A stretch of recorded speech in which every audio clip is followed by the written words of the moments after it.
तो हेलो दोस्तों, कैसे हैं आप लोग। और आज हम बात करने वाले हैं अवेंजर्स डूम्सडे की, जहाँ इस मूवी में डॉक्टर डूम के लिए कौन साबित होगा सबसे बड़ा खतरा। इसी के बारे में हम आज की वीडियो में बात करेंगे। जहाँ डूम्सडे की बात करें तो डूम्सडे की शूटिंग स्टार्ट हो चुकी है, जहाँ कुछ टाइम पहले इस मूवी की कास्ट को अनाउंस किया गया था। जहाँ इसकी कास्ट की बात करें तो इसमें काफी बड़े बड़े नाम हमें देखने को मिले थे। वहीं डूम्सडे मूवी की बात करें तो ये मूवी रिलीज होगी 1 मई 2026 को, यानी अगले साल। जहाँ इसके बाद सीक्रेट वॉर्स मूवी आने वाली है, क्योंकि कहा जाए तो इसका सेकंड पार्ट आने वाला है। जहाँ इससे पहले एवेंजर्स इन्फिनिटी वॉर और एंड गेम देखने को मिली थी, उसी तरह ये भी 2 पार्ट मूवी होने वाली है। वही मूवी के डायरेक्टर की बात करें तो मूवी को डायरेक्ट करने वाले हैं रूसो ब्रदर्स, जो इससे पहले भी मार्वल की कई मूवी को डायरेक्ट कर चुके हैं। जहाँ इन्फिनिटी वॉर और एवेंजर्स एंड गेम को भी रूसो ब्रदर्स ने डायरेक्ट किया था, और ये दोनों मूवी कितनी बड़ी हिट साबित हुई है तो आप सबको पता ही है। जहाँ एंड गेम दुनिया की सबसे ज्यादा कमाई करने वाली मूवी भी बनी। वही डूम्सडे को लेकर जो सबसे बड़ी खबर है वो है डॉक्टर डूम। जहाँ डॉक्टर डूम को प्ले करने वाले हमारे ओजी एक्टर RDJ या रॉबर्ट डाउनी जूनियर, जहाँ वो काफी टाइम से आयरन मैन के रूप में एक बड़े हीरो को प्ले करते आए हैं, और सबसे बड़े हीरो से लेकर मार्वल के सबसे बड़े विलन तक का ये सफर रहा उनका।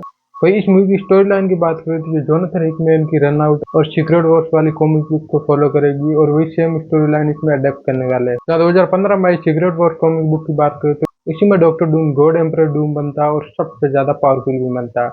तो RDJ वाला डॉक्टर डूम MCU में सबसे पावरफुल कैसे बनेगा, इसी के बारे में हम बात करने वाले हैं। तो RDJ के गॉड एम्परर डूम बनने के बारे में एक तगड़ी थ्योरी बाहर निकल कर सामने आई है, जिसके बारे में हम बात करेंगे। तो जोनाथन हिकमैन की 2015 में सीक्रेट वॉर कॉमिक बुक में वो गॉड एम्परर डूम बनता है, लेकिन वहाँ वो किसी और तरीके से बनता है, और MCU में वो किसी और तरीके से गॉड एम्परर डूम बन सकता है, जिसके बारे में बात करने वाले हैं। तो 2015 की सीक्रेट वॉर कॉमिक बुक की स्टोरी लाइन की बात करें तो जहाँ डॉक्टर डूम चालाकी से बियॉन्डर, जो कि ईश्वर शक्तिशाली प्राणियों की एक जाति है, फिर डॉक्टर डूम उसे अनरीचेबल डायमेंशन से बाहर निकालता है और मोलिफी मैन की शक्तियों को इस्तेमाल करके बियॉन्डर को मार देता है। और फिर डॉक्टर डूम मरते हुए बियॉन्डर की शक्तियों को ऑब्जर्व करता है और गॉड एम्परर डूम बन जाता है। और फिर वो बियॉन्डर की शक्ति हासिल करने के बाद एक बैटल वर्ल्ड का निर्माण करता है, जो कि सीक्रेट वॉर्स की सेटिंग होने वाली है। तो इसी को लेकर एक तगड़ी थ्योरी सामने निकल कर आती है कि doctor Doom God emperor Doom कैसे बनेगा MCU में।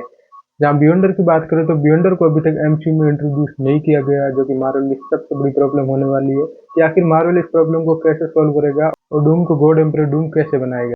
तो अगर मार्वल ये कॉमिक बुक वाली सेम स्टोरी लाइन फॉलो करने वाला है तो उसे जल्द से जल्द बियॉन्डर को इंट्रोड्यूस करवाना होगा, जो कि मार्वल के लिए काफी बड़ा काम होने वाला है। तो कॉमिक बुक की बात करें तो कॉमिक बुक में बियॉन्डर काफी कामों का हिस्सा रहा और उसे काफी पहले इंट्रोड्यूस कर दिया गया था, जिसकी वजह से उसे अच्छा सेटअप और मोमेंटम मिला। हालांकि MCU में अभी तक बियॉन्डर को इंट्रोड्यूस नहीं किया गया, तो उसे अचानक इंट्रोड्यूस करना, वो भी एक ही मूवी में इंट्रोड्यूस करना और उसी मूवी में मार देना और उसी मूवी में उसे सेटअप करना है, ये काफी मुश्किल होगा मार्वल के लिए। तो MCU इतना बड़ा रिस्क नहीं लगा डूम्सडे में, जहाँ डूम्सडे का सबसे मेन फोकस डॉक्टर डूम पे रहने वाला, तो उसी मूवी में बियॉन्डर को इंट्रोड्यूस करके मार नहीं सकता। तो इसके लिए मार्वल को कुछ और प्लान बनाने होंगे। तो बियॉन्डर को तो MCU में अभी तक इंट्रोड्यूस नहीं किया है, तो मार्वल बियॉन्डर की जगह किसी और कैरेक्टर को इससे बदल सकता है। अगर मार्वल किसी और कैरेक्टर से बियॉन्डर को बदलना चाहता है तो उस कैरेक्टर को भी काफी पावरफुल होना पड़ेगा। जहाँ फिलहाल MCU के सबसे पावरफुल कैरेक्टर की बात करते हैं वो है लोकी, तो मार्वल लोकी को बियॉन्डर से बदल सकता है। जहाँ इस थ्योरी के अनुसार डॉक्टर डूम अपने सफर के दौरान किसी पॉइंट पर लोकी से मिल सकता है और फिर इसे मार सकता है। फिर वो लोकी की शक्तियों का इस्तेमाल करके गॉड एम्परर डूम बन सकता है। वहीं लोकी की बात करें तो लोकी सीजन 2 के एंड में हमने लोकी को देखा ही है कि वो कितना पावरफुल बन चुका है, और वो समय के अंत में सारी समय रेखाओं को पकड़कर बैठ जाता है और वो फिर बन जाता है किंग ऑफ मल्टीवर्स। तो ये लोकी का सबसे पावरफुल वेरिएंट है। हालांकि लोकी के इतने पावरफुल बनने के बाद लोकी को अभी तक MCU में नहीं दिखाया गया और ना ही उसकी कोई पावर दिखाई गई है, जो कि हमें डूम्सडे में देखने को मिल सकती है कि लोकी अब कितना पावरफुल हो सकता है। जहाँ बाकी कैरेक्टर की बात करें तो उन सब के कंपैरिजन में फिलहाल लोकी सबसे पावरफुल MCU कैरेक्टर है। तो डॉक्टर डूम को सेटअप करने के लिए लोकी का सामना जरूर करना पड़ेगा। तो डॉक्टर डूम अगर डूम्सडे के दौरान किसी तरीके से लोकी को मारने का तरीका खोज लेता है और या फिर इसकी शक्तियों को छीनने का तरीका खोज लेता है, तो फिर वो अपने आप को सेटअप कर पाएगा और गॉड एम्परर डूम बन जाएगा। हालांकि डूम्सडे की शुरुआत लोकी को मारने से नहीं हो सकती। डूम्सडे के दौरान हमें डॉक्टर डूम का पूरा सफर देखने को मिलेगा और इसकी पावर देखने को मिलेगी। फिर सीक्रेट वॉर्स के एंड में ऐसा हो सकता है, और फिर कहीं ना कहीं डूम्सडे में डॉक्टर डूम का सबसे मेन टारगेट लोकी हो सकता है। वे MCU में मोलिफी मैन को भी अभी तक इंट्रोड्यूस नहीं किया है, तो डॉक्टर डूम को कोई और तरीका खोजना पड़ेगा अपने गॉड एम्परर डूम बनने के लिए। तो इस प्रॉब्लम को सॉल्व करने के लिए मार्वल यहाँ पर कैंग की सेना को दिखा सकता है।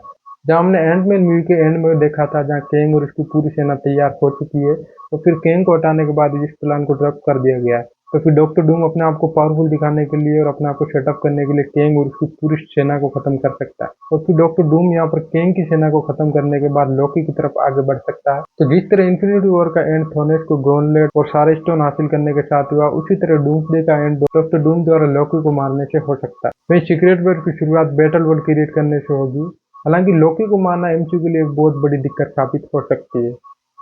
हालांकि ये थ्योरी काफी अच्छी है और डॉक्टर डूम को सेटअप करने के लिए इससे बड़ा मौका नहीं मिल सकता और इससे बड़ी स्टोरी लाइन भी नहीं मिल सकती। तो लेकिन एमसीयू इतना बड़ा रिस्क नहीं लगा और इतनी बड़ी गलती नहीं करेगा। इस थ्योरी और स्टोरी लाइन को लेकर कई प्रॉब्लम है जो कि मैं आपको बताने वाला हूँ। एमसीयू जब कभी भी कॉमिक बुक से अलग कुछ अपनी स्टोरी लाइन में करता है और कुछ अलग दिखाते हैं तो कॉमिक बुक वाले फैंस उससे जरूर नाराज होते हैं। जहाँ अगर इस मूवी में बियॉन्डर को नहीं दिखाया गया तो कुछ फैंस नाराज हो सकते हैं। वही इसके अलावा सबसे बड़ी दिक्कत है लोकी को मारना। हाँ, फिलहाल लोकी अपने सबसे टॉप मोमेंटम में है तो इससे पावरफुल और इससे बड़ा कैरेक्टर फिलहाल एमसीयू में कोई भी नहीं है। तो मार्वल अपने इतने पावरफुल कैरेक्टर को एक मूवी में खत्म नहीं करने वाला, उसे काफी लंबे टाइम तक यूज करने वाला है। और हालांकि लोकी इससे पहले भी कई बार मर चुका है एमसीयू में, तो एक बार और एमसीयू वाले लोकी को मारने की गलती नहीं करेंगे। जहाँ इससे पहले लोकी थोर मूवी के एंड में मर चुका है और इसके अलावा थोर डार्क वर्ल्ड मूवी में भी मर चुका है और फिर आखिर में वो इन्फिनिटी वॉर में थैनोस के हाथों से मारा गया था। और अब तक लोकी को बार बार मारना मार्वल के लिए एक मजाक बन चुका है और मार्वल इतनी बड़ी गलती दोबारा दोहराना नहीं चाहेगा। तो फिलहाल लोकी फैंस के लिए सबसे फेवरेट एमसीयू कैरेक्टर भी बन चुका है। तो अगर लोकी को मारेंगे तो फैंस भी काफी नाराज हो जाएंगे और मार्वल ऐसी गलती नहीं करने वाला। हालांकि किसी न किसी मोमेंट पर डॉक्टर डूम वैसे लोकी की फाइट तो हमें जरूर देखने को मिलेगी। इसके अलावा तो डूम्सडे का इंतजार रहेगा कि आखिर मार्वल ऐसा करेगा या नहीं, या फिर कुछ और हमें देखने को मिलेगा। तो दोस्तों वीडियो को यही एंड करते हैं। भाई इस थ्योरी के बारे में आपका क्या कहना है, क्या मार्वल को ऐसा करना चाहिए या फिर नहीं? मुझे कमेंट में अपना ओपिनियन जरूर बताना। तो वीडियो पसंद आई तो चाहते चाहते चैनल को सब्सक्राइब जरूर कर देना। बाकी जल्दी मिलते हैं एक और इंटरेस्टिंग वीडियो के साथ। तब तक के लिए take care and bye bye.